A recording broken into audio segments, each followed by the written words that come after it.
A buzz is building around Plus Therapeutics since receiving orphan drug designation from the FDA for their lead candidate, rhenium-186Re, obisbemeda, in the treatment of leptomeningeal metastases in lung cancer patients.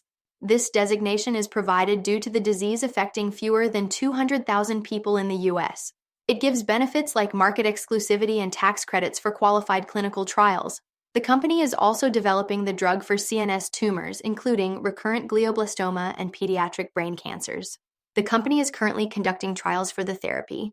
Plus Therapeutics is a U.S.-based pharmaceutical company focused on developing targeted radiotherapeutics, using advanced platform technologies to treat central nervous system cancers.